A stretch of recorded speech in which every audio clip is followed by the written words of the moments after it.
Welcome to my channel simple girls Snigdha. তোমাদের সকলকে স্বাগত। আশা করি তোমরা সকলে খুব ভালো আছো আর আমিও অনেক ভালো আছি। তো আজকে 1 তারিখ, আজকে এখান থেকেই ভিডিওটা শুরু করছি। হ্যালো গাইস, এখন বাজে সকাল 7:30 আর আজকে হচ্ছে 1 তারিখ। 1 তারিখ আমাদের এখানে ভোট। তো কী করবো, কাকে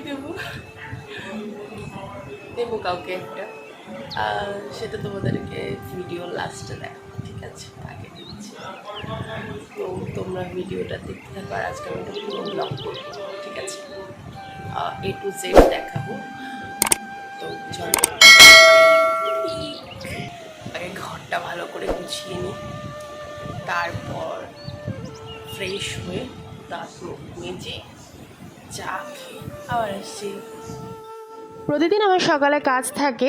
আমাদের যেহেতু দুটো ঘর, সেই দুটো ঘরের বিছনা পরিষ্কার করে, মানে বিছনায় যে সমস্ত চাদর বালিশ ওগুলো থাকে ওগুলো ভালো করে পরিষ্কার পরিচ্ছন্ন করে সুন্দর করে সাজিয়ে রাখা এবং ঘর ঝাড় দিয়ে ঘর মুছে পরিষ্কার পরিচ্ছন্ন করে রাখা। তো সেই ব্যতিক্রম আজকেও ছিল না, আজকেও আমি সেটা তাড়াতাড়ি করে নিলাম।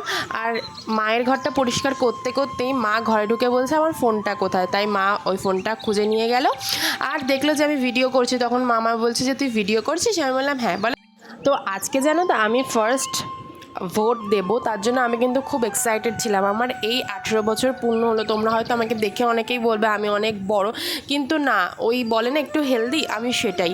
তো তাই জন্য অনেকে বলে যে আমার অনেক আগেই ভোটের বয়স হয়ে গেছে, কিন্তু আমি ভোটটা দিতে পারছিলাম না বিভিন্ন কারণবশত। কিন্তু এরকম কিন্তু একদমই না, আমার সবে 18 বছর বয়স হয়েছে। তো তারপরে আমি ঘরটার গুছিয়ে চলে আসি চা খেতে। প্রতিদিন সকালবেলায় আমরা চেষ্টা করি যে আমরা পুরো ফ্যামিলি বসে চা খেয়ে আমাদের একটা ছোট্ট গল্প করে নেওয়ার। তো সেই ব্যতিক্রম আজকেও ছিল না। আমরা সকলে, মানে আমি, মা, বাবা বসে পড়ি চা খেতে। আর এইভাবেই আমরা প্রতিদিন চেষ্টা করি আমাদের দিনটা শুরু করার। এখন আমি প্রায়ই দেখছি যে অনেকে বলছে যে গণতান্ত্রিক অধিকার হচ্ছে আমাদের ভোট দেওয়াটা, কিন্তু অনেকেই জানে না যে গণতান্ত্রিক অধিকার বা ডেমোক্রেটিক রাইটসটা আসলে কি। তো চলো আজকে আমি তোমাদেরকে এই কনসেপ্টটা একটু ক্লিয়ার করে দিই। জীবনে পরিপূর্ণ বিকাশের জন্য কতগুলি সুযোগ সুবিধা আমাদের জরুরি হয়ে পড়ে। মানব জীবনে এসব অধিকারের মধ্যে একটাই কিন্তু গণতান্ত্রিক অধিকার। এই অধিকার ব্যক্তির স্বাধীন চেতনা বিকাশের পথ কিন্তু অনেকটা প্রশস্ত করে। সমাজকর্মের একটি গুরুত্বপূর্ণ নীতিমালা ও মূল্যবোধ হিসেবে এটি স্বীকৃতি পায়। গণতান্ত্রিক অধিকার হলো এমন এক অধিকার যা মানুষকে স্বাধীনভাবে মতামত প্রকাশে, সমান অধিকার ভোগ করতে এবং ন্যায় বিচার পেতে সহজাত প্রয়োজন মতো ন্যায়সঙ্গতভাবে পূরণ করতে সাহায্য করে। গণতান্ত্রিক মূল্যবোধের নিরিখে আইনের চোখে কিন্তু সকলে সমান মর্যাদা পায়, সকলে সমান অধিকারের অংশীদারি হয়। গণতান্ত্রিক পরিবেশে প্রত্যেকে নিজ নিজ অধিকার স্বার্থ রক্ষার জন্য সুচিন্তিত মতামত প্রকাশের সুযোগ সুবিধা পায় এবং নির্বাচনে প্রতিদ্বন্দ্বিতা করা, ভোট প্রদান করা, সুযোগ সুবিধার ক্ষেত্রে সমান সুযোগ সুবিধা কিন্তু তারা দাবি করতে পারে এবং তারা সুবিচারের প্রত্যাশা করতে পারে, কল্যাণমূলক কাজে অংশগ্রহণ করতে পারে। এগুলি কিন্তু সবই গণতান্ত্রিক অধিকারের মধ্যে পড়ে। মূল কথা হলো প্রত্যেক মানুষই একটি অধিকার, একটি কর্তব্য যেটা থাকে সেটা সমানভাবে থাকতে পারবে। আর এটা কিন্তু গণতান্ত্রিক অধিকারের মধ্যেই একটা অংশ। এটা মানুষের অধিকার সংরক্ষণ, সামাজিক সাম্য প্রতিষ্ঠায় অনুকূল পরিবেশ হিসেবে একটি ভীষণ বড় একটা আলোড়ন সৃষ্টি করে এবং সার্বিকভাবে সর্বাধিক ভূমিকা পালন করে। গণতান্ত্রিক অধিকার ব্যক্তির ব্যক্তিত্ব বিকাশের ক্ষেত্রেও বিভিন্নভাবে তার পথটাকে কিন্তু প্রশস্ত করে। তো ভোট দেওয়াটা কিন্তু আমাদের গণতান্ত্রিক অধিকারেরই একটি অন্যতম অংশ। তো এরম তোমাদের সাথে গল্প করতে করতে আমি কিন্তু রেডি হয়ে চলে এসেছি।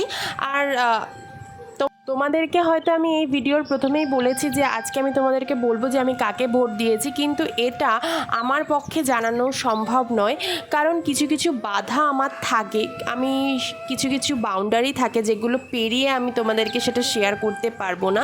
তবে তোমাদেরকে আমি এটুকু বলতে পারি যে আমি তাকেই ভোট দিয়েছি যে আমাকে ভালোবাসে।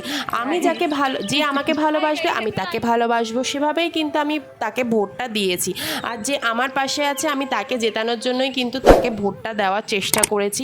তো কেউ যদি মনে করে যে আমি তার পছন্দের সরকারকে ভোট দিয়েছি তাহলে কিন্তু একদমই তাই, আর অপরজন যদি মনে করে যে আমি তার সরকারকে ভোট দিয়েছি তাহলে একদমই তাই। তোমরা যেটা ভাববে আমি কিন্তু তাকেই ভোট দিয়েছি। আমি কিন্তু কোনোভাবেই তোমাদেরকে মেনশন করবো না যে আমি কাকে অ্যাকচুয়ালি ভোটটা দিয়েছি। তো এরকম করতে করতে আমাদের ভোটটা দেখো দেওয়া কমপ্লিট হয়ে গেছে। তারপরে কিন্তু আমাদের প্রচণ্ড পরিমাণে গরম লেগে গেছে। আমরা অরুণ আইসক্রিম খেয়ে, এই ফার্স্ট আমি অরুণ আইসক্রিম খেলাম, খেতে কিন্তু অসাধারণ ছিল।